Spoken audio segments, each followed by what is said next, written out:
This podcast is brought to you by Guerrilla Podcast Syndicate, powered by Kangaroo Fern Media Lab. Kangaroo Fern is Australia's independent video and podcast management agency with the mission to help individuals and entrepreneurs to start their own podcasts and harness the power of podcasting. Book now via www.kangaroofern.com.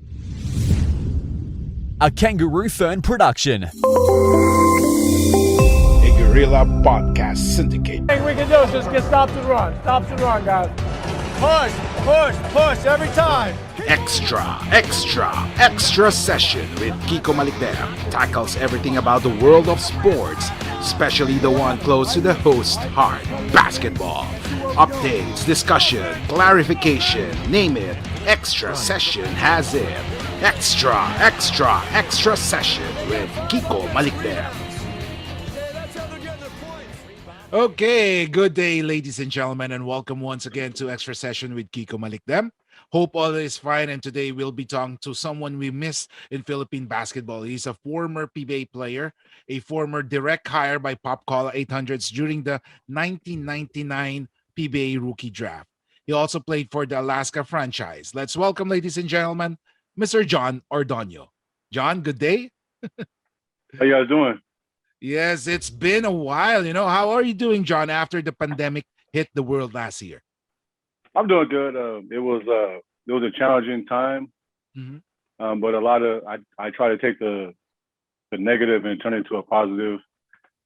With my son, one of my sons got a scholarship, signed a scholarship to Cal State San Bernardino 1 week before the pandemic hit. Mm-hmm. So that was a blessing because he's saving me money. But that was huge because right when the pandemic hit, a lot of kids weren't able to visit their schools, so they had to do like Zoom meetings to look at the campus. But we're fortunate to go down there, visit the campus, and things like that.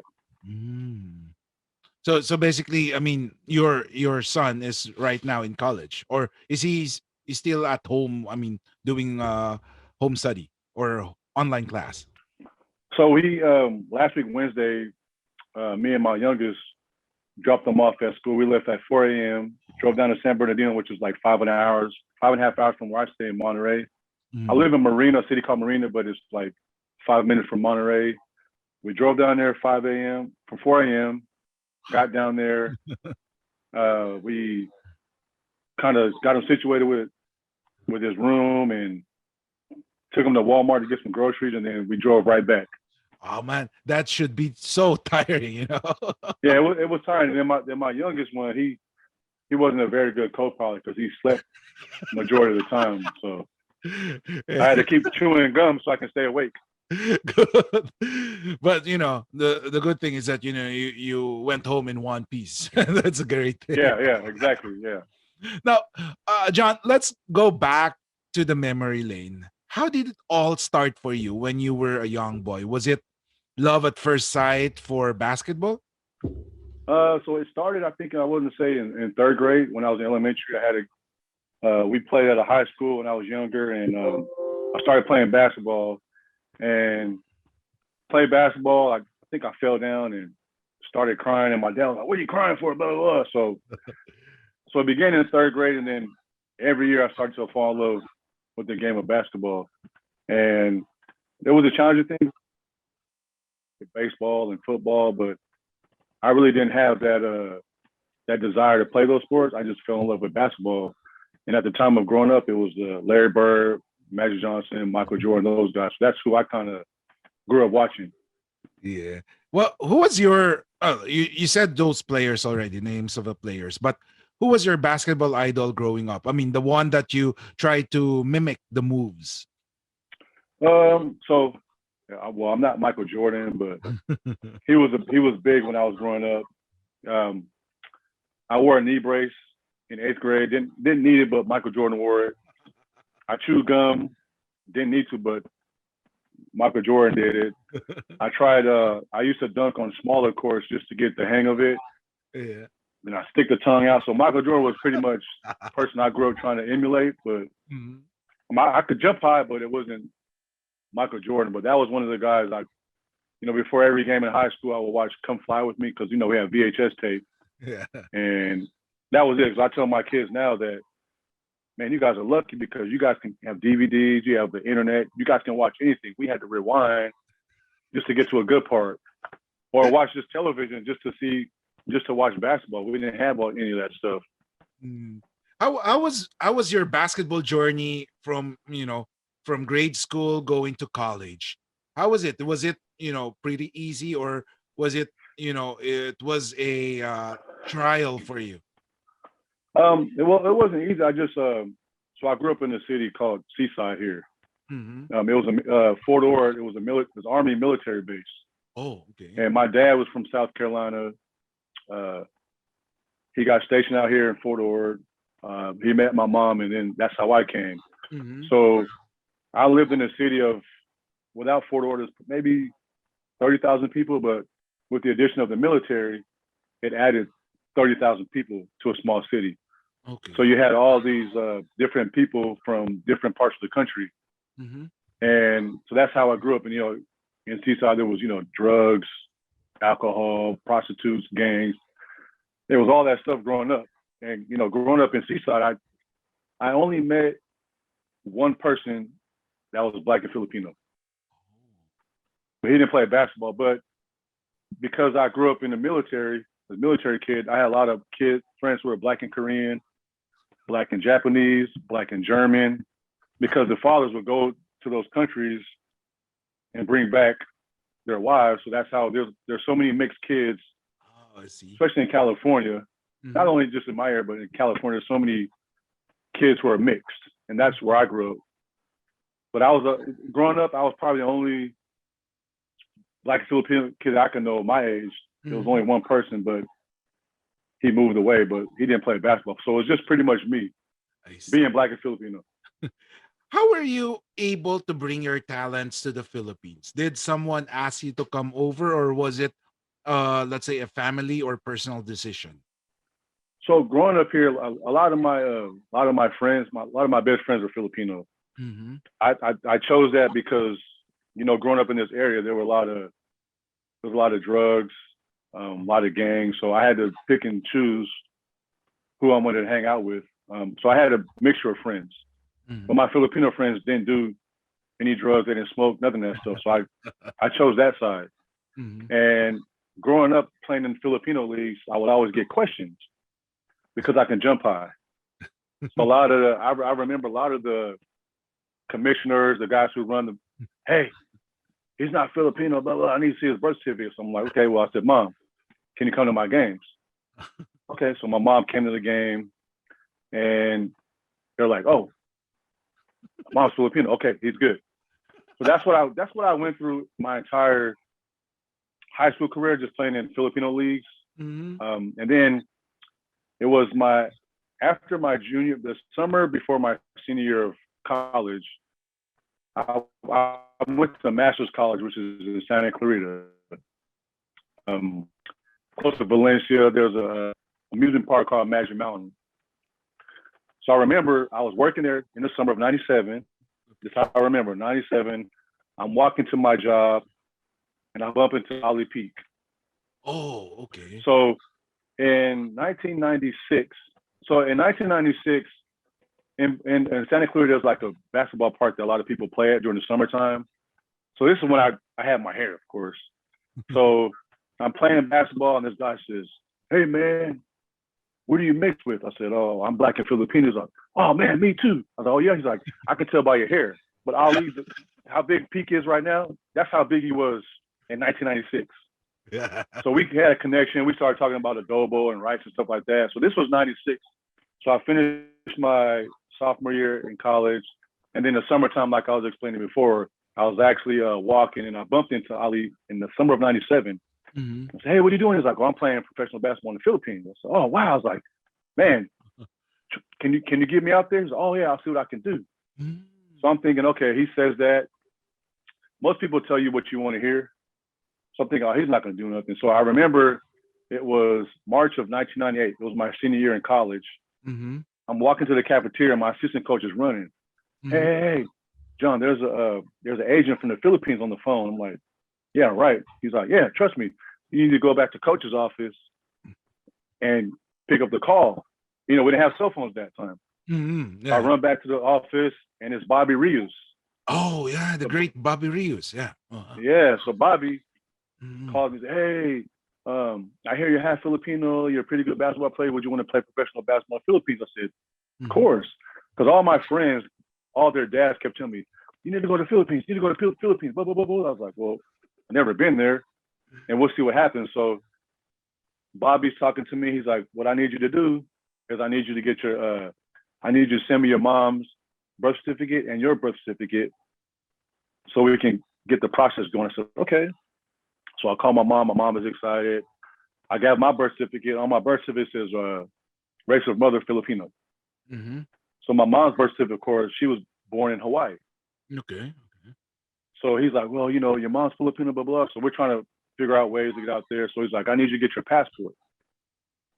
Okay, so April of 98, I get my passport.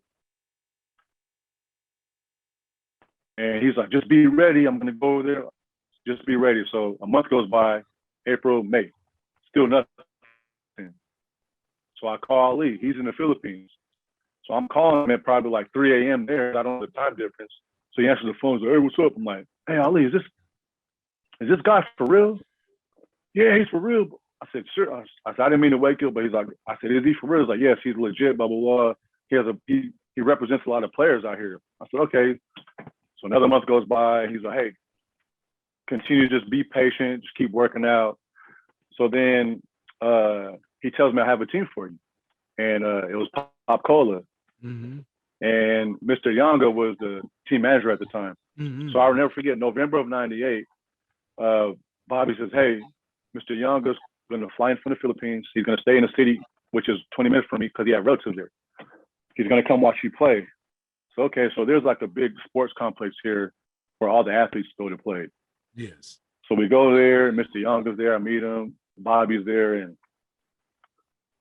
I played really good. I wasn't nervous. It was nervous having someone here watching me. And then the very next day, November of 98, I signed a 3-year contract with Pop Cola. At the time, I was working 2 jobs just to help my mom out and things like that. So I told Bob, I was like, how do you want me to work out hard if I'm going to go play? You want me to be ready in a month and a half, but I'm working 2 jobs. He's, oh, let me talk. Quit your job. We'll figure out somewhere. So I quit my job. My mom helped me. I got a little advance. Of course, when I got out there, I had to pay it back, but it was a little advance to get me going. And then I ended up in the Philippines, January of 99. Wow, I see. Now, like you said, you were the direct hire of Pop Cola 800s. And being a direct hire means a lot of people were expecting you to do well. Can you tell us what you felt when you first entered the hard court in the PBA? Were you nervous or were you confident that you will be able to play properly? I think I was both. So playing in college, I was, when you go to high school and you go to college, in your high school, in your area, you're the best player.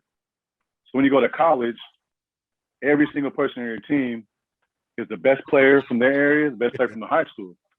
So now you have to adjust. So I play with some of my teammates. I play with from Brazil, Nigeria, Detroit. I mean, I have so many players. One of my teammates is assistant coach on the Lakers right now. And then one of my teammates, as I explained before, he's on Last Chance U basketball from East LA College. Yeah, I saw. I reviewed that episode number 4 of Last U Call, and I saw your old picture with him. Yeah. Yeah. So that's how that happened. Just so going out there, I'm thinking, okay, I'm gonna be one of the tallest guys there. Get there, like, oh, wow, 6'9", 6'6".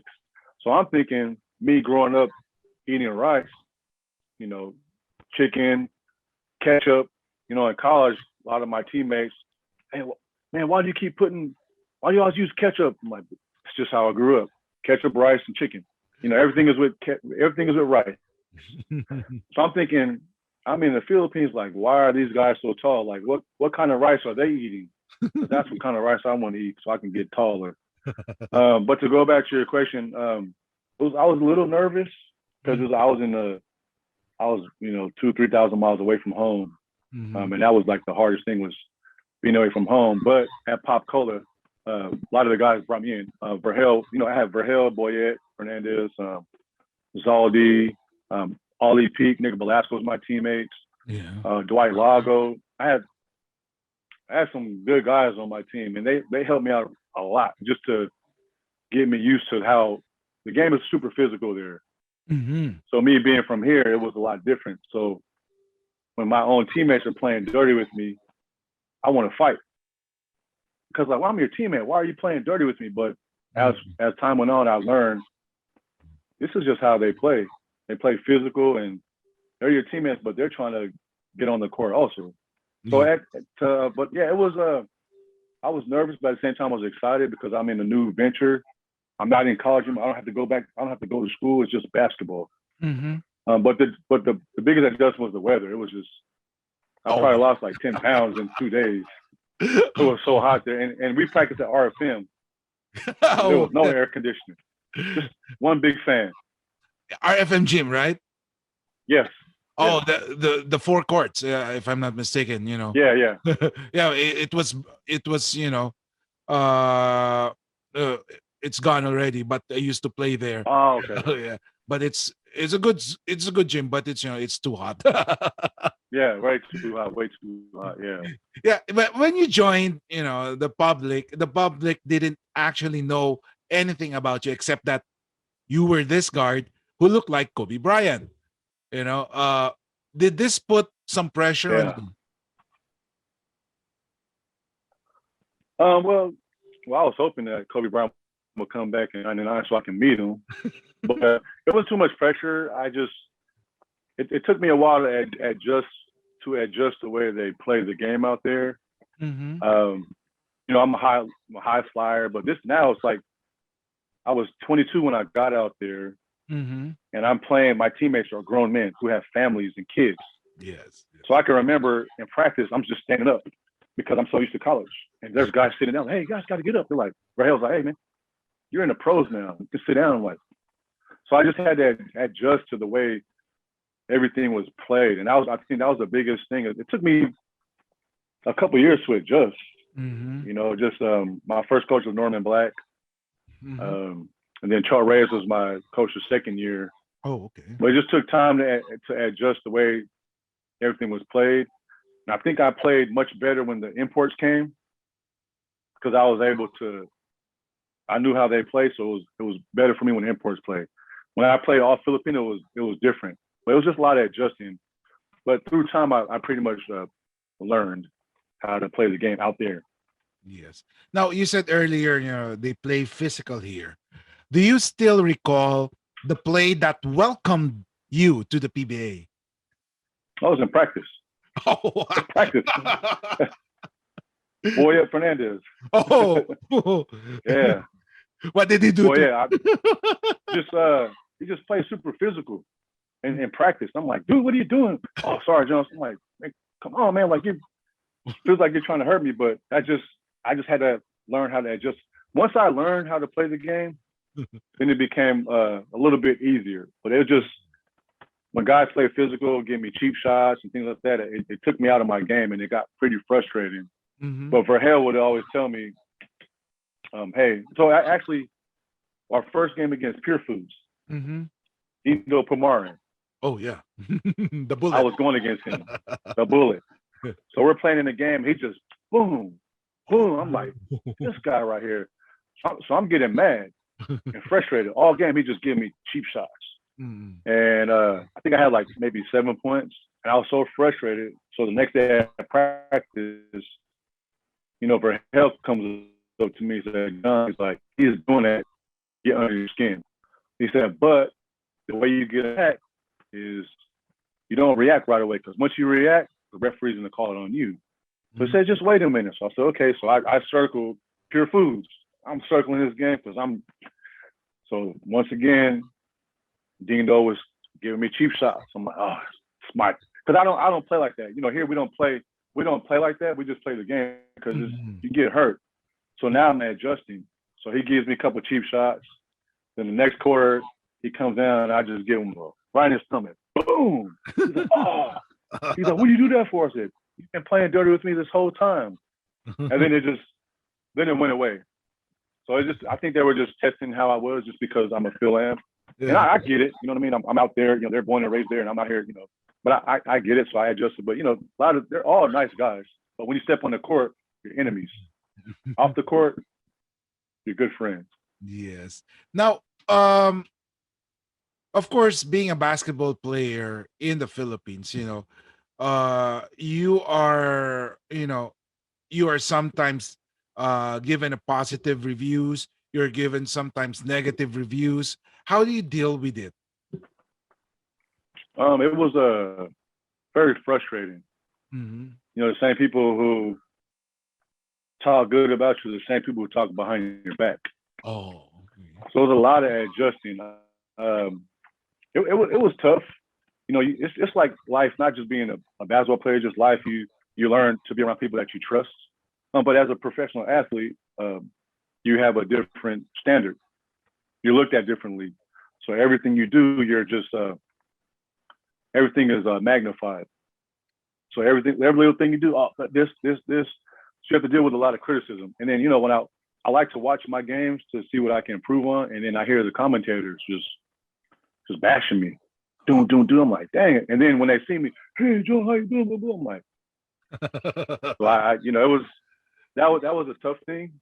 Mm-hmm. But just being around veterans, they kind of guided me and, just told me, hey, doesn't matter what people say. They're not on the basketball court. You are. Mm-hmm. They're there to critique what you do. Other than that, they're not there in the line of fire. They don't know how hard it is to play professional basketball. Just being, fans and other teams, it's pretty tough. But I think up here is the most important part is just the confidence and being able to adjust mentally. Yes. Now, the following season, after a great, first year, you average around 8 points or 7 something points, which is good for a rookie already. You encountered somehow a sophomore jinx. How was that year to you? Could you explain to us what happened?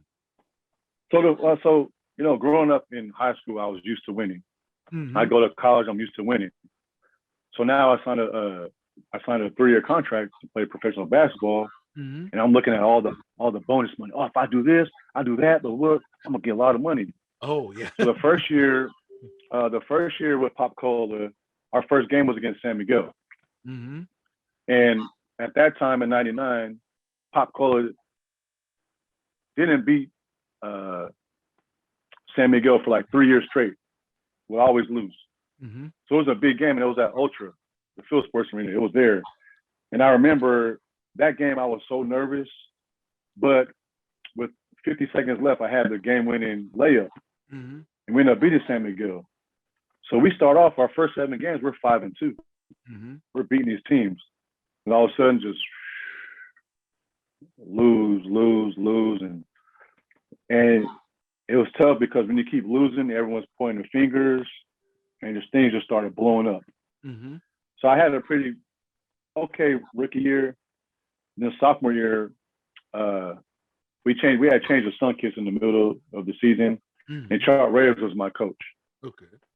So there was big adjustments, just changing coaches. Mm-hmm. But I just felt like I think it was Tom Newell.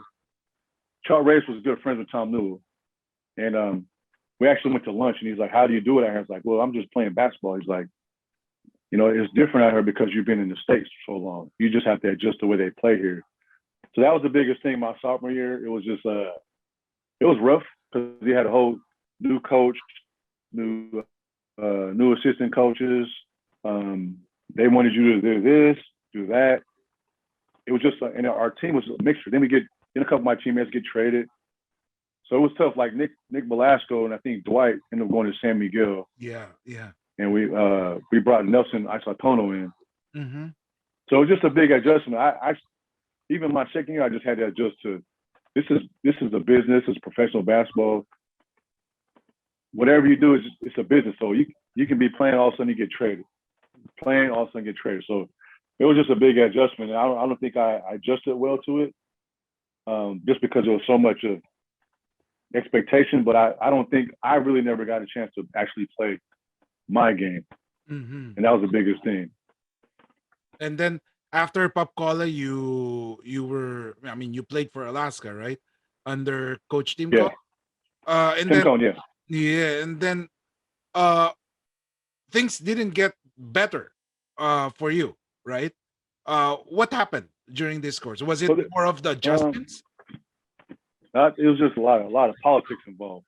Mm-hmm. It's a lot. There's so much politics, not just in the PBA, but in the world, in the Yeah. country. There's so much politics in your job. There's so many politics. And I think I got hit with politics, Yes. which was kind of frustrating for me.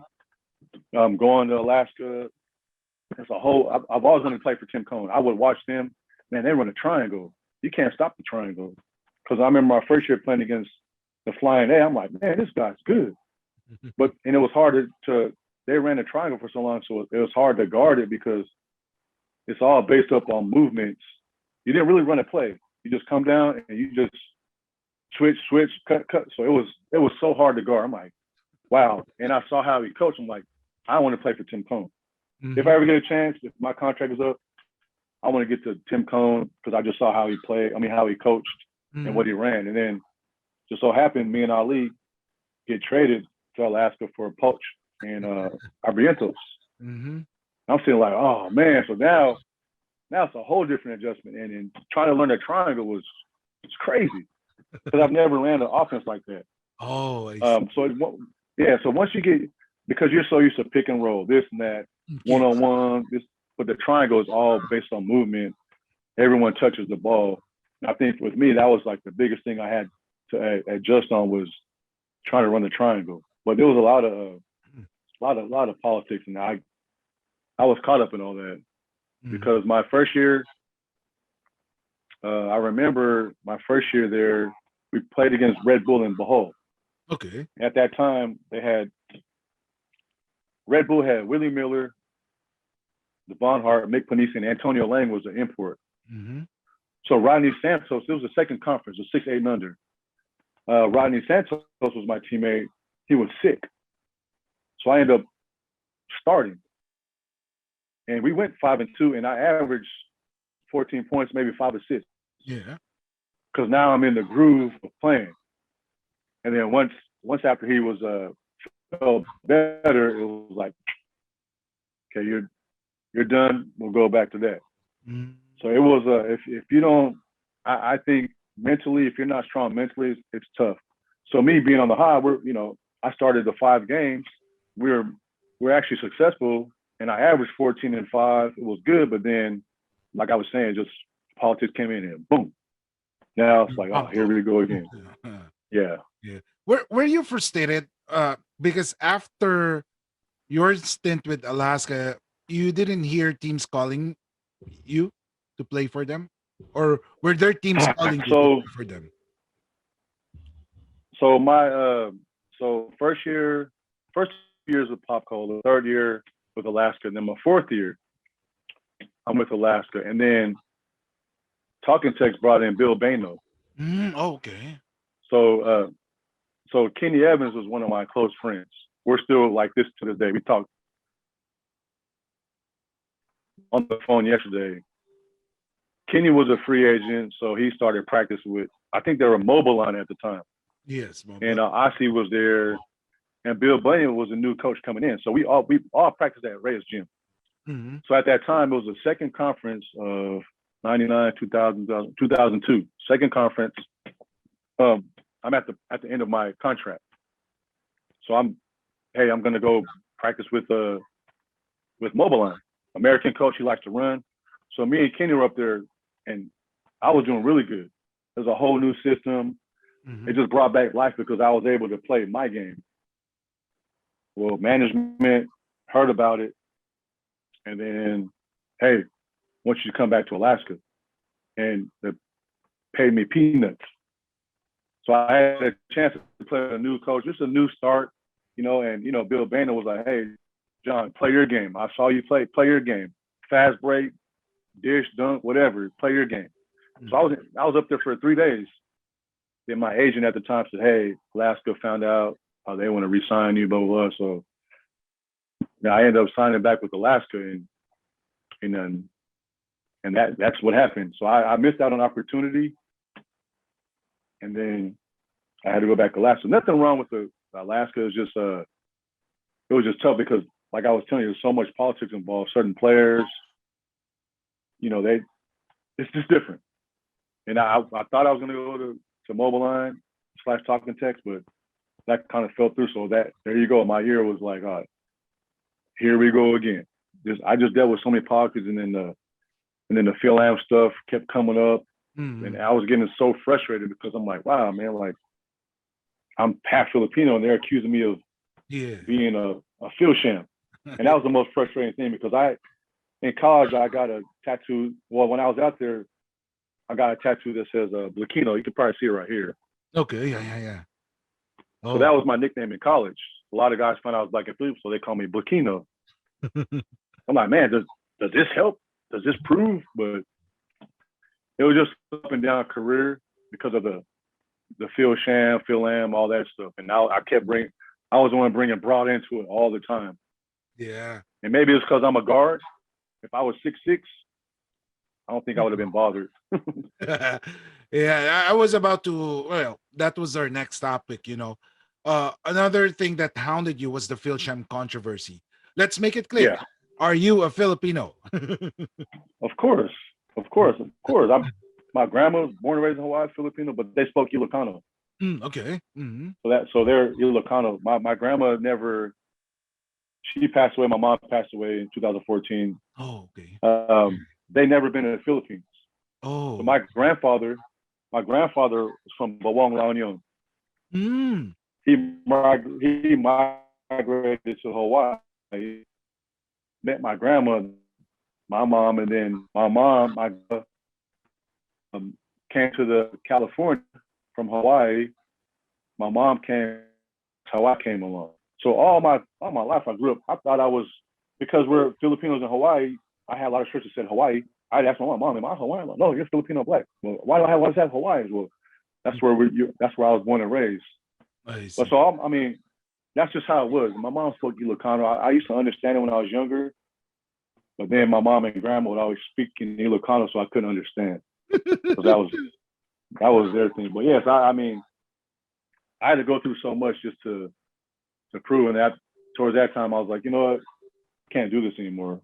Yeah, actually, there was an article that was published in ESPN 5 here in the Philippines, and it was, your friend Ali Peak actually was the one interviewed, and to quote, one of those who were mistakenly deported, according to Peak, was former teammate Jon Ordonio, and quote, the truth is, some of the guys that came under fire and got deported actually have Filipino blood.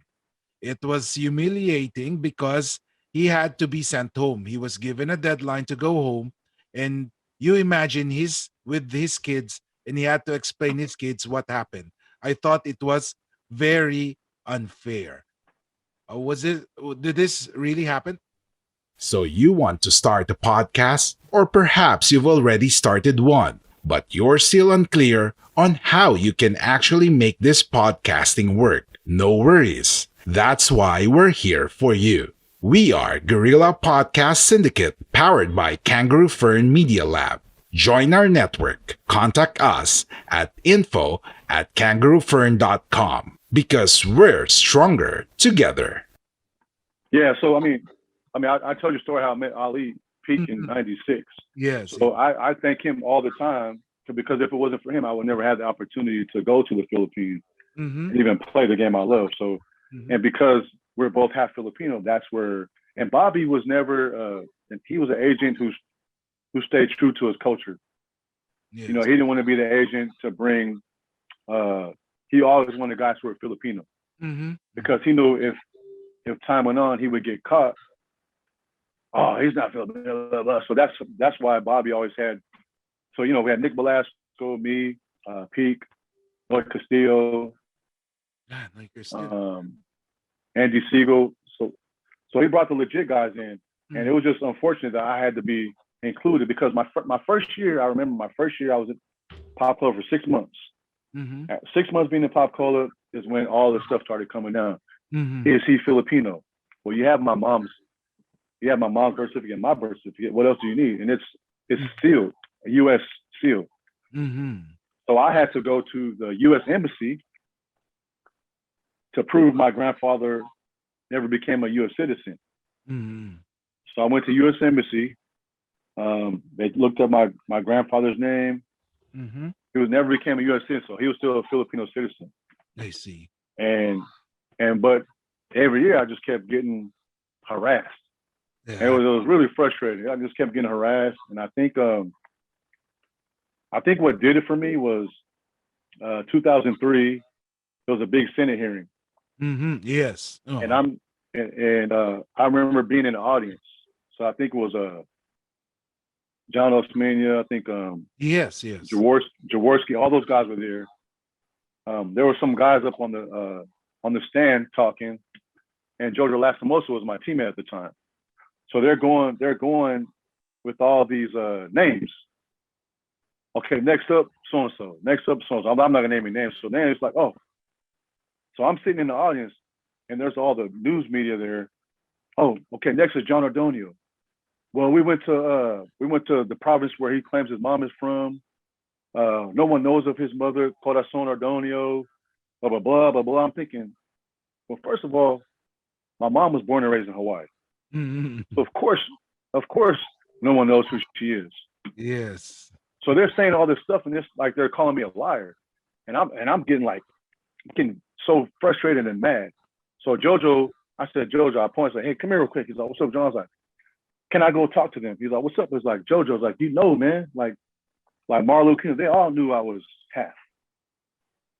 So what's up, John? I was like, I need to go talk to them because I'm getting frustrated because they're calling me a liar.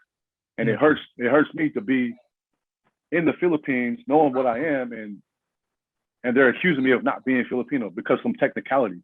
So I go up to the stand, and I think it was Osmania, and he was like, so I hear you need to say something. I said, yes. I said, I just want to come up and talk to you guys. I said, I don't need 20 lawyers to prove I'm Filipino. I don't need 100 documents to prove I'm Filipino. All you gotta do is ask me questions, and I can tell you straight up what I am. And I was getting so frustrated, and someone taps me on my hip, and it gives me a piece of paper. And on the piece of paper it says, answer yes, sir, or your honor. Because of my American mentality came out. Because I was accused of being not Filipino. So, and I was so mad. I told her, hey, look, if you want to call my mom right now, if someone speaks Ilocano, you can call her and you can speak to her Ilocano, just so you know. And then they're like, why are you getting so mad, blah, blah, blah. So after that is when it hit me. And I think that's because I was disrespectful to the senators. They took it personal, and that's when it started coming down like really hard. And it was just unfortunate because I know it's about that. You know, I was just frustrated because I know what I am, but someone is telling me you're not Filipino. I'm like, wow, this is so crazy. So that's why I left, because, and then I signed with Red Bull, and we were in what country? We were in country of Brunei. This was 2004. We had a 2-week tournament in Brunei. Okay. And one of my buddies texted me, hey, John, you're back in the news again. They're trying to get you out of the country. I'm like, again? So every single year, maybe 2 or 3 times a year, I had to go through this, get this document, get this document.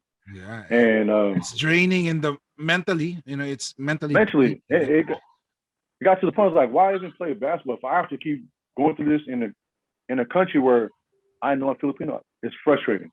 And it just got to me mentally, like, and it was pretty hurtful. So I'm like, wow, these are supposed to be my people. And now they're accusing me of not. There's so many guys out there who aren't Filipino. I'm not saying names, but there's so many guys out there. Yeah. Like, wow. So that was my biggest thing was, why are they doing it to me? I don't know. And then I met with Red Bull, me and a couple of teammates that got accused. He said, hey, we need to fix your papers, blah, blah, blah. And it got to a point where I was like, you know what? I had to actually call my uncle in Hawaii to get my grandfather's death certificate Mm-hmm.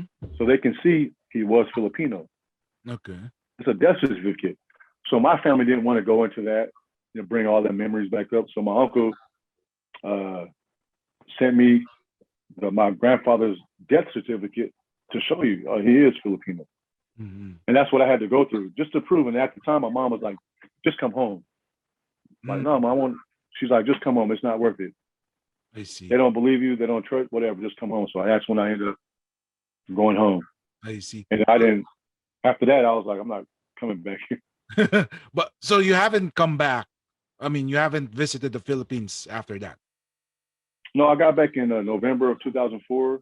I see. And Danny Espiritu was my agent at the time. Oh, yeah. And he had left a message and said, hey, John, your papers are, everything is fine. You're good to come back. I said, no, I'm not.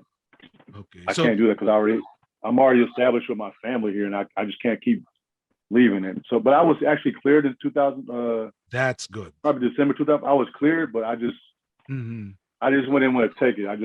I couldn't go through that again. It was just because I knew if I go back, it's gonna come up again. Yeah.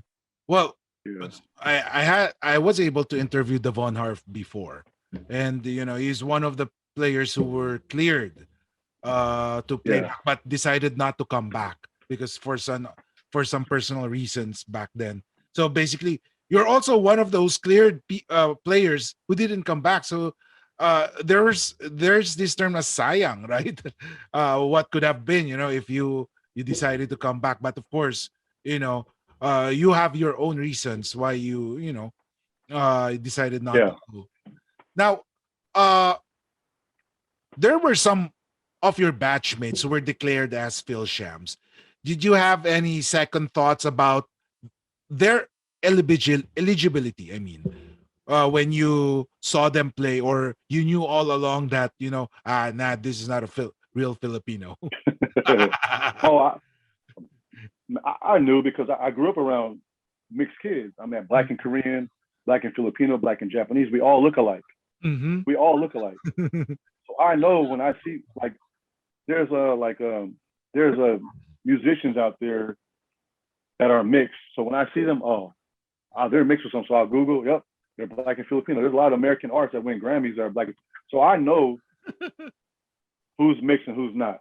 But at the same time, a lot of those guys were nice guys. They're there to get their money. So I'm not the guy that like, you know what, I don't like you because blah blah blah. I just went along with it because we all hung out. Mm-hmm. Mm-hmm. And I'm not that type of guy. Well, you're getting your money, you have a family. Mm-hmm. I'm not saying any names. Everyone knows, but I just didn't want to get in that situation. So I'm not a snitch, and I'm not gonna say who was what. But I knew, and we all knew. But it made the league. It changed the league, especially in '99. It changed the league. Yeah, because that was like the wave of Fil-Ams, and it brought the PBA back. Yes. Now, do you still, some of those Fil-Ams and former PBA players, do you still see each other, or do you still have time to what we say here, kamustahan, or do you have any time to mingle with each other? So I think so I always when Nick Velasco was here, we would hang out. Phil Newton is really close. Rob Duat. Okay. But because of the pandemic, it forced a lot of us to come together. So I have a group chat since I think April of 2020. I'll name some names. Me, Ali Peak, Phil Newton, Rob Duat, Mike Cortez, Alvin Castro, Eugene Tejada, Harvey Carey. Yeah. Harvey Carey's on there. I think, and then there's another guy, Francis Machika. He didn't play in the PBA, he played in the PBL.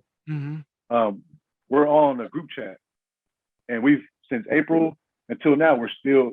I mean, today we're texting back and forth. Wow. So we would do when the pandemic hit, we'd do we do Zoom calls for all of us on the screen. Yeah. Oh, Brandon Kabbalah is on there too. Oh, okay, great. Yeah. So we have a big group chat, and then that we talk I would say maybe 7 days a week we probably talk maybe 4 or 5. We're just always texting, sending videos, and sharing pictures of our family. So yeah, because of the pandemic, it made us come together closer. Yeah. Yeah, I also had the chance to talk to Eugene before. I had one episode about him, he Yeah, has this inspiring story, about his comeback. yeah. Oh yeah, big time. Oh yeah, Mhm. Now, great guy. how did you adjust your life when you came back to United States? Did you still play basketball once you came back, or you went to Yeah. So college? once I got back, I think I took like 7 months off. I didn't want to go back to working a 9 to 5 job because my job was playing pro basketball. So that Mhm, I was so used to it. But when you come back, I'm with my mom mhm, and the kids, and it was a big adjustment because it's so expensive out here, especially in California. I mhm. live if I get in the car, it takes me 1 minute to get to the ocean. Oh, okay. That's how close I am to the ocean. So when you're close to the ocean, it's so expensive. So I Mhm, took maybe 6 or 7 months off, and then I started working again and just getting back into the groove of things. But I always played basketball. I always go to the gym. I played in the Filipino league and every Sunday in Santa Clara. So I would drive about 45 minutes every Sunday to play in the league. So I stayed involved in a lot of adult leagues, Filipino leagues. I played in a lot of Filipino tournaments. But I met so many people throughout that time. But I never stopped playing basketball because that was my passion, and it was more like it was my sanctuary. Because no matter what goes on in the world, once I step on a basketball court, all my issues are gone. I My see. dad passed away. I'm at the gym the next day. No one would ever know my dad passed away because basketball brings me happiness. Mhm. And then once you step out that door, all the problems come back, all the issues. So that's why I continue to play basketball. And I got to stay in shape for my kids because they're all good. They're good basketball players. So I, Now, I you, can, you about 2 minutes I can handle it. But after that, it's crazy. now you talk about your kids. Now you have two children who are into basketball, and from the highlights that you shared to us, uh, man, they can play basketball. Were they already basketball loving kids when they were Yeah. small, or did you encourage them to play basketball? So I have an older one. He'll be 25. Mhm. My stepson. He was a really good athlete, football, basketball. He did everything. Okay. He played throughout high school. After high school, just ended up working. But because of him, he made Kobe better. He made Tajay better Mhm. because he was an athlete, and they would always battle in the backyard, battle. They just they battle inside the house, talking trash to each other. But he was the one that actually helped my kids. Mhm. And we always once my kids got a certain age, I will always bring them to play against adults. So Deshaun is the oldest one. He'll be 25 next week. Oh, I okay. made him when he was 8. Mhm. So he was the one that was the tallest, most athletic. He was the one. And then here comes Kobe. He learned from the older his kuya. So he learned from them. And then Tajay learned from both of them. And then my youngest, he'll be 13 next month. He's a hybrid of all three of them. Wow. So so this whole house is just it's all basketball. And my wife was like, "This is all you guys do." I'm like, "Hey, they're gonna save us money in the future if they get a scholarship." So it Well, was just all basketball. Outside in the backyard, we're battling. We go to gyms, we battle. I mean, it was just nonstop, like grind basketball. 5 in the mornings with the kids. Yeah, it was so it's just a basketball family. And with that being said, it actually helped just growing, seeing the kids grow and seeing the other kids grow. It's been a huge blessing. I can say I've been really blessed to have the family I have and the kids I have. Yes, every family, it's not perfect. It's not Disneyland. You have your issues as a family, but you stay together and you just get through it. And I Mhm. think that's because all the kids, the older brother, it just stems down. And now we're able to play. When we go to the gym, I'm able to play with all my kids. Me and 4 of my kids against anybody. That's how we play now. And my youngest is 12, So he plays with us. So we were waiting a long time for him to grow up so we can all play together. So now it's like me and my 4 kids playing other teams. And you said you live in California, so I assume that all of you are Laker fans or Clippers or Yeah, whatever. no. I've been a Laker fan since the '80s. My dad was a Laker fan. We're Laker fans. We're 49er fans. Baseball, I don't follow baseball too much. We're a Giants fan, but we've all been Laker fans. Yeah, big time. All of you. No one Yes. likes the other team. And my granddaughter, she's gonna be a Laker fan too. So, you said you play basketball. So, if ever, I assume that you had your one-on-ones with your children. Who usually wins? Ah, man, that's tough because the way we played back then is different from now. Yes. Defense, we're still the same. Mhm. But now these kids, they have like so many moves, so many counters to score. And then you can't really touch them because it's a foul. Yeah. So when the USA team goes to Olympics, you see they're complaining. Oh, fouls! Like, oh, you guys do not know this. So it's actually hard to guard this younger generation now Mm-hmm. because you can't touch them, but they have so many moves, and these kids are shooting from half court now. So but the only way I can beat my kids is if I go to the post. Why I have to start with the ball first. Yeah. And I'll just go to the post, score. But if they get the ball, it's tough to guard them. Now, do they have any plans, to play in the PBA or about? Yeah, Mhm. that is a goal. One of my sons, Kobe, is at Cal State San Bernardino. Mhm. He's going to be a junior now, Mhm. so he has 2 more years of college. And then I just told him, get your degree, play basketball, and then God always has a plan for what you do in your future. You can't plan your life. Like when I was before I got to the Philippines, I told my mom, I'm gonna buy you this, I'm gonna buy you that. My first 2 years never made the playoffs. So all this bonus money is smiling at me. Never had any bonus money until I went to Alaska. So first 2 years, think about it. Never made the playoffs my first 2 years.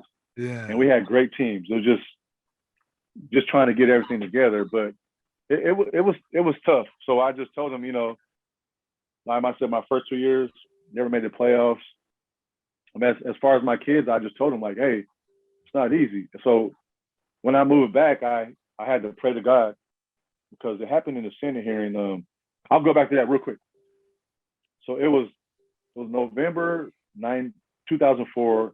I had a Senate hearing it was a Tuesday. So I had to go to Bureau of Immigration. They wanted to talk to me, and I was scared because I thought they were going to arrest me. Mm-hmm.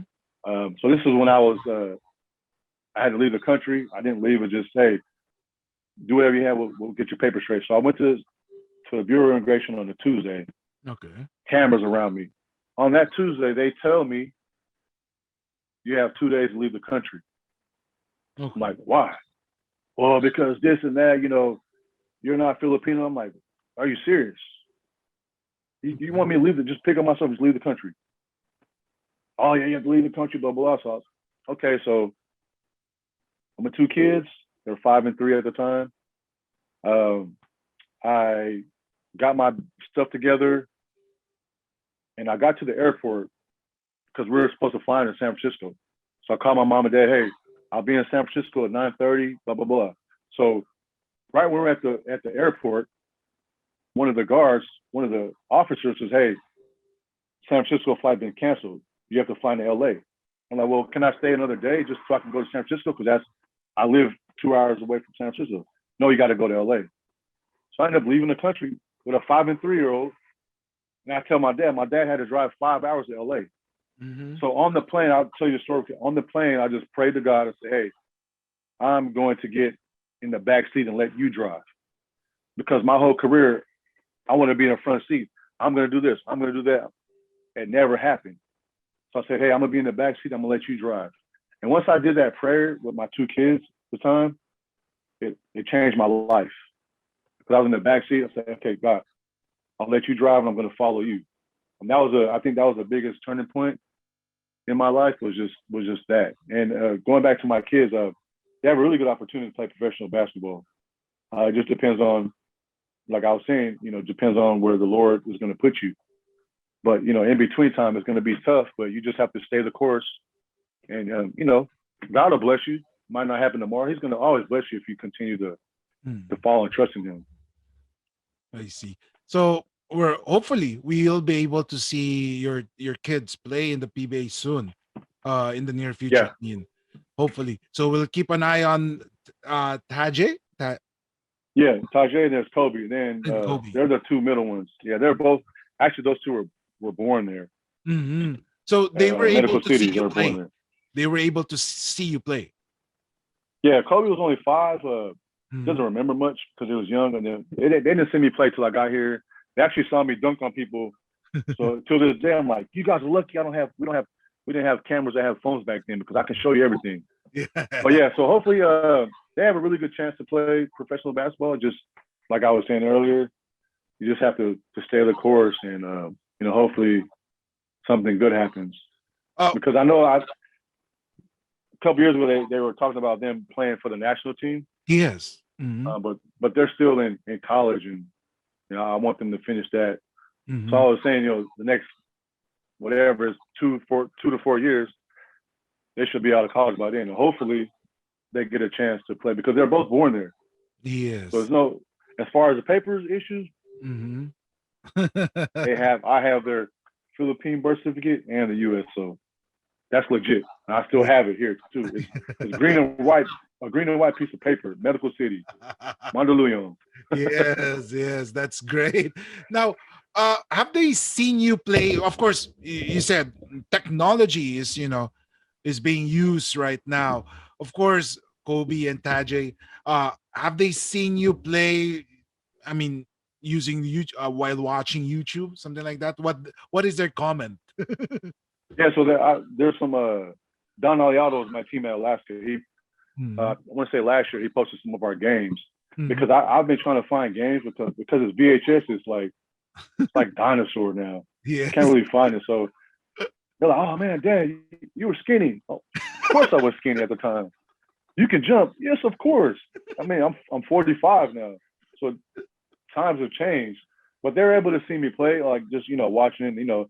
It's more of a laughing thing to them now. Oh, Dad, look at all the hair you had. You had a full head of hair. Like, okay, we get it. But it's so they were able to see me play just on YouTube, whatever. And then especially when I moved back, I was 28, and they were able to see me playing in leagues and stuff like that. So they were able to see Dad, and I told them, they're like, Dad, you think you can guard us? Of course I could, but I'll give you all this here. Now, what advices do you give to them in terms of basketball? So there's a thing I had when all of them, all 4 boys, well, not Dakota was at the younger, but I always told them on a piece of paper, I said, you need to write your goals. And it was a thing where I said, number 1 was God, number 2 is family, number 3 is school, number 4 is sports, number 5 is whatever. And I always told them, if you try to match those things, it's not going to work out. It's not going to work out. If you try to put school over family, it's not going to work. So you just have to maintain the course. Don't get me wrong, having kids is not easy. I thought it was going to be easy. I thought, hey, I'm Jon Ordonio. My kids are going to be perfect. Far from it. I'm 45. I was 43. I had a grandkid like, and they say, Dad, what are we going to call you? Mom, I'm not going to be called Lolo. and Mom's doesn't want to be called Lola because it sounds old. Yeah. You know what I mean? So, but yeah, I just tell them stay the course. There's going to be a lot of distractions. Life is full of ups and downs. Once you think you're up here on the high, something happens and boom. And we've been through so many deaths as a family. Lost my dad, lost my stepmom, my nephew in a year and a half. And then I lost my mom in 2004 to lung cancer. And that was it for me. But because I have close family, I have friends, I trusted in God. That kind of helped me because my mom was my all. That was my all. She did. I remember being young where I was still hungry, and she still had food. She was like, "Hey, you can have my food." I'm like, so now that I'm a dad, I see what she was saying. But I just try to, stay the course. Life is tough, but if you stay the course, you can get through a lot of things. I mean, just especially family, because nowadays these kids are mentally they're weak. But if you have family, you got to circle yourself with good people. Like what you hear so far? Make sure you never miss an episode by clicking on the subscribe button now. This podcast is possible by listeners like you. Thank you for your support. Now back to the show. I see. Now, I'll be asking you some questions. Now, you tell me the first thing that comes to your mind, okay? A series of questions before I'll show you some Okay. pictures, okay? Now, the toughest player in the PBA to defend. Whew. Let me see. I have to say the flying freaking A. He was tough to guard. He was fast. He was smart. I mean, I had to get used to it. I remember, I think it was my second year with Pop Cola, we played Alaska. And I was guarding him, and I held him to 0 points. Yeah. I think it was the first time in his career, 0 points. And I remember when I went to Alaska, and I told Coach Cohen, I was like, Coach, when I guarded Johnny, I gave him a goose egg. He didn't score anything. He's like, but we still won the game. I'm like, yeah, you're right. But Johnny was tough to guard. Verhel was tough to guard. He was my teammate. But he was let's keep it real. There was a lot of guys in the Philippines that can play basketball. Because I learned, they had the post game. I'm guarding these little guards. They're posting up on me. I'm like, it's easy. I'm like, oh wow. So the way I play now, I learned so much being in the Philippines for 6 years. I learned so much about the game and how to play. I don't have to go fast anymore. All my kids and their friends, he does slow motion moves, but I can still score. I do fakes, pump fakes. When I got to the Philippines, these guys do 10 pump fakes. And then finally when I jump, foul. Dang. And then I learned the Euro step too in the Philippines. But that's travel. No, it's not. So my first year I come back to the States, I go to the gym, I'm doing the Euro steps. Oh, that's travel. No, it's not. But I want to say Johnny was tough to guard. I had to guard all the guards. Dino Pomaran was tough. Kenneth Duremdes, man, he was that guy right there. I'm probably leaving a lot of names off, but Yes. I actually got to play against Alan Kaiser. Oh, during the end of his playing career. Yeah, my first year I got to play against, because we had the NBA rules, so you had a legal defense. Now I remember at Nebra, we played at Nebra at the Araneta Coliseum. So I'm in a game. So the veterans, if you don't know the game of defense, they mess with you. So he moved to the top of the key, and I was below the free throw line. And he's like, John, scoot up. I'm like, huh? Scoot up. So I scoot up. He scoots back. Scoot up. I'm like, huh? Illegal defense, Jon Ordonio. And he's like, I told you to scoot up. But they're all nice, a lot of nice guys. There's on the court, there are different beasts, But yeah, I remember my biggest memory of Alan was just him helping me at the time, teaching me. He's like, listen to me, hurry up, move up. Illegal defense. But yeah, there were some, I can't lie, there were some good players out there. There's a lot of good players out there. But yeah, I think Johnny was one of my toughest, because every time I played against him, I was like this. Because I only became a point guard my senior year in high school. I played the 2 guard my whole life. So now I'm going against Johnny. He's 5'6", 5'7", Yes. fast as lightning, all gone. So I had to play like Magic Johnson. It was every time I played him, like, this guy right here. But yeah, he was one of my toughest matchups. And Bob DeVille was good too. Now, player that made you say wow when you saw him play. Rahel, Yeah. my teammate. What do you call him? What do you call him? Aerial Voyager. Aerial Voyager? Yeah, he's a player already.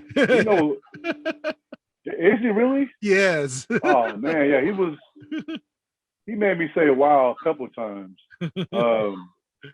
But in my era, I got to play against Benji Paras, Alvin Patrimonio. I played against a lot of those guys, a lot of legends.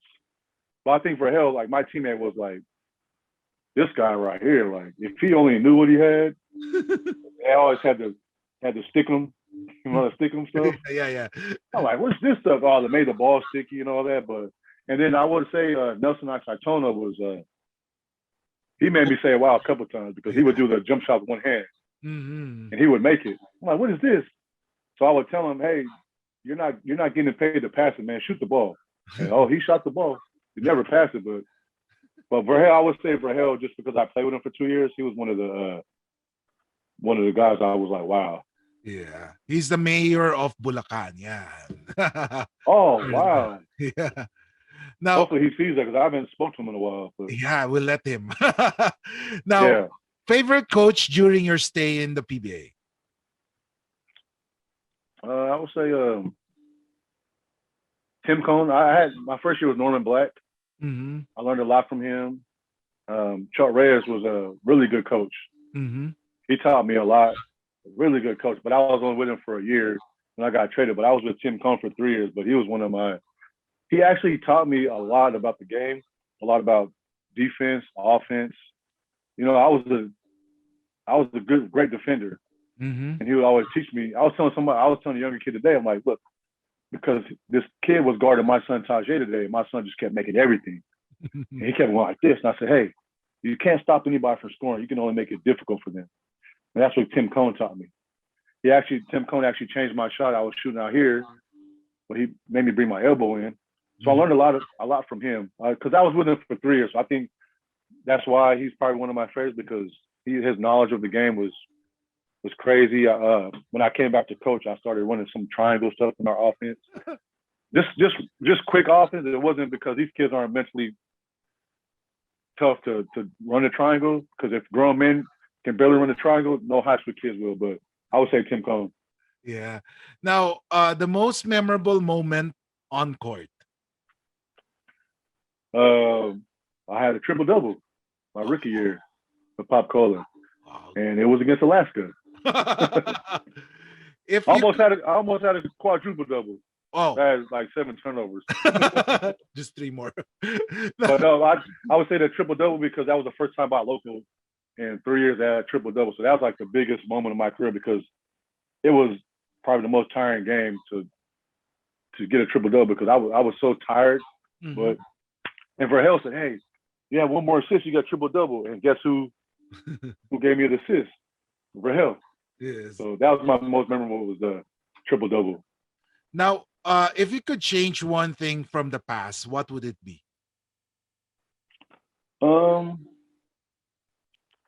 would say just to play my game and not listen to the outside. I know what kind of player. I mean, they signed me on a contract for a reason. I knew what type of player I was, but I think I got so caught up in the outside noise, and it affected me a lot. It wasn't until I got older is where I learned to not worry about anything, just worry about myself and my team. So I think being more confident. If I can go back, I would have been more confident and not listen to the outside noise. I see. Now, do you think your talents back then will be able to survive playing in this era? Oh yeah, I was just talking to Kenny Evans yesterday. I was talking to him because of my body type. I can play in any era. You know, I wasn't a shooter like my kids. Like these guys can shoot.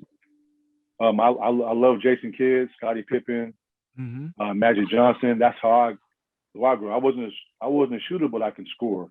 But I think I can hang with this.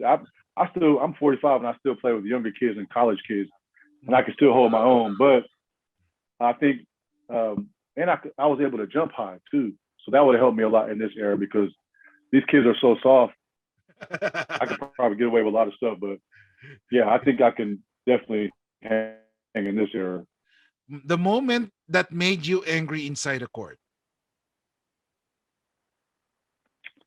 Angry, I would say when some players play dirty with me, that got me really angry. Just people playing dirty, and it fueled me in a different way. And then I just became, and people's like, you should play like that all the time. I said, well, I don't want to play angry. I don't want to play angry. It's like watching LeBron. Like you watch LeBron, like how gifted he is, but he doesn't have that mentality of the Kobe Bryant, Michael Jordan. If he did, he would be more unstoppable. But if LeBron gets mad, it's over with. Yeah. I think with me was being on the court. Somebody gives me a cheap shot is when I turn into a different person. I see. For the good though, not a bad person.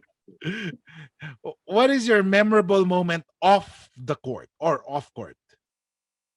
Well, I'd say one thing is just being able to hang out with a lot of the PBA players. But I think the most memorable is we were in I forgot where we were, but it was a Chow King, and I remember we were all at Chow King. I forgot what provinces it was, but there were little kids outside begging for food. So I told the ball boy at the time, I said, "Hey, I'm give you some money, buy them some food, but they have to eat it in front of us. If they leave, you go take it, because I know they're going to give it to their parents. But I'd rather give it to the kids to eat." And so my memorable moment is like helping the kids, people at my condos that I live with. I would always like when Alaska would give us goods, they would give us powdered milk, condensed milk. I never had that, so I gave it to a lot of the guys who had family. A lot of ways, like, why do you keep doing that? I was like, man, it's gonna come back in return. I mean, these people have nothing out here. And that was the biggest thing, was hurting, because I'm like, they have nothing. People with college degrees making 5,000 pesos a month. So what I love was just trying to help the people who actually need the helping. And I gave away a lot of stuff because I didn't grow up with anything, and can just make someone happy by signing an autograph or paying for something. That made me feel good. It was like to me, it was like an assist. I love passing the ball because when they score, I felt a part of that, being the scorer. Yes. But that was my biggest thing, was giving back to the poor and the people who actually, not necessarily the poor, but people who have big time families, and that was my biggest memory of off the court. I see. Now, who is your favorite teammate? Oh, I have a bunch of them. I would say my first year was I would say Ollie Peak and Nick Velasco. They were the ones that actually my rookie. They were the ones that kept me afloat and taught me a lot about the game, about the country, about family. So I would say, just only because they were the first ones I have a lot of really, all the guys I named on that thread. A lot of those guys we're still close to this day. But I would say because Ollie Pete got me out there. If it wasn't for him, I wouldn't know anything about the PBA. I see. But yeah, I would say those two guys. And then what is the one thing that you miss in the Philippines? I miss being on the team, like just playing basketball on the team. I watched all these NBA games, and I miss the camaraderie. I miss the joking around with the teammates, because you battle and practice all this time, but then when you get on the court, you're together. And that's one thing I miss, is just being in the locker room and playing against other teams. Just I would say just being on the court with my teammates is what I miss the most. I see. And as you can see on the screen, I think this is one of the earliest pictures. Yes. You look like Kobe Bryant. Yeah. What did your son say to you when people say, "Oh, you look like Kobe Bryant"? So that it got to a point where I think my first year, I think I shaved my head because I got tired of. I was answering people would call me Kobe, and I would answer to them like, I'm not Kobe Bryant. So then I named my son Kobe, and people like, "What'd you name him after?" I said, "I'll name him after Kobe Beef." But I was kidding around. But yeah, it was just it was actually pretty cool. I wish I could have met him, because I know after 98 he went out there to visit because he was touring because of Adidas. Yes. But then for 6 years he never came out there, so I missed that opportunity to meet him. Oh. I wish I did, but yeah. But my son is Kobe. I mean, rest in peace, Kobe Bryant. My son's Mhm. name Kobe, so hopefully now his name is Kobe. So hopefully, not saying he's gonna be the next Kobe Bryant, but the name means something. Yeah, I was just looking in the internet, found those. I mean, these pictures. So Yeah. sometimes it's good to reminisce, what happened in Oh the yeah, definitely. Yeah. Yeah. and this. So yeah, those are my the four boys when they're little. Oh yeah, and this is Uh, starting five, the Ordonio five. yeah. So you think that was? I think my little one was. I think maybe a year old, a little over a Mhm. year. So Yeah. now you fast forward to 2021. Now we're on the court together. So Who's the yeah. tallest? Uh, I can't. Tajay. Tajay. He's probably almost 6'4", size 14 shoe. Wow, 6'4". So yeah, almost 6'4". How about Kobe? Uh, How tall is Kobe? he's 6'1". We have the same size hands, and he wears a size 12. So he has big hands and big feet. I But he's see. about 6'1". Yeah, That's great. Anyway, what I mean, how would you like the Philippine fans to remember you? I'll say my smile. You know, I love people, and my wife. And when I'm out in the public, I can. It doesn't matter who it is. I play a joke on somebody I don't even know. She's like, "Why do you keep doing that?" I'm like, I like making people laugh and smile because so much goes on in people's life. Just me smiling and trying to help somebody else, makes a huge difference because we're all going through something inside that no one else knows about. Uh, you're probably going through stuff. I'm going, we all go through stuff. But I think as far as fans, it's just my smile and my toughness as a defender. That was my biggest thing was I was a defender. Mhm. And I got away with a lot of little fouls because I played good defense and the referees will let me get away with it because I never complained either. Mhm. So I would say my smile and just being a people person and I just love people. Okay. And last question, do you have any message to your fans, supporters, family? I think with first of all, thank you for having me on here because I'm able to share my story. Mhm. A lot of people don't know the real background of what I had to go through of my life. Yeah. It's just all media, so all they do is see this. So, Yeah. Any message oh, to there your you fans, go, there you go. supporters, and Okay, family? Mhm. yeah, just thank you for the support. You never know. Hope me and my family be back out there one day and with all my kids, so they can see. You never know. They might be playing in the PBA someday. You just Yeah. never know. Crossing our fingers. Yeah, Okay. So, John, I know, we had a long talk, but this is very, very insightful and very, very good because a lot of people, like what I said earlier, when you came here, didn't know anything about you, except that you look like Kobe yeah, Bryant, and then you play a guard yeah, position. So this is yeah, this is something that people would love to hear because, of course, they didn't know you came here as Jon Ordonio, and then you left here before, uh, and they didn't know anything about you. Now, thank yeah, you for opening up to us about your life, how you came here, your your positive views, and like, of course, your frustrations when you were tagged as a Fil-Sham. This is something that people would love to hear from you because it's like opening up again to the yeah, public. yeah. We're all human. I mean, there was it took me a couple years to. I was so mad at the Philippines for a Mhm, few years because they did me dirty. mhm, And people ask me like, man, why would you go back? Why would you want to send your kids out there? Say, you know what? This has nothing to do with my kids. mhm, I mean, I went through my fair share of things. Man, it's not about me anymore. I mean, mhm. I had to go through that in order to learn and be a stronger person.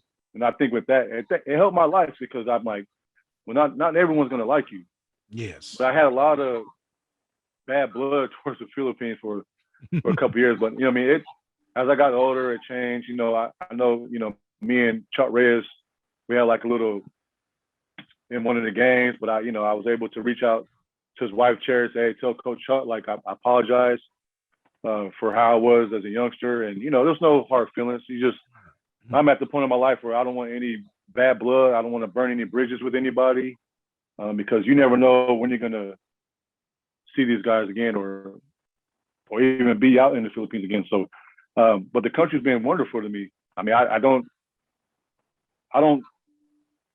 look back and like, oh, I wish I didn't go there because I was there, it made me the man who I am today and the father and the husband I am today. Now, with that wraps up another episode of Extra Session with Kiko Malikdem. I would like to thank our guest, Mr. Jon Ordonio, for the time. Thank you for being cool and amazing when we reach out to you. Hope we can see you again here soon. Okay. Yeah. You take Hopefully, care. yeah. Okay. Thank you. And again, ladies and gentlemen, like what I've been saying, games are always exciting if there is Extra Session. Thank you for listening. Make sure to visit our website at www.guerrillapodcastsyndicate.com, where you can subscribe to the show in Apple Podcasts, Google Podcasts, Spotify, Stitcher, or via RSS, so you'll never miss a show. While you're at it, if you found value in this show, rate and review this podcast and share it with your friends. You can also join the conversation with Guerrillas RV on Facebook, Twitter, and Instagram. Please consider on making a donation to help us keep making the podcast you love. If you have any questions, feel free to reach out to us.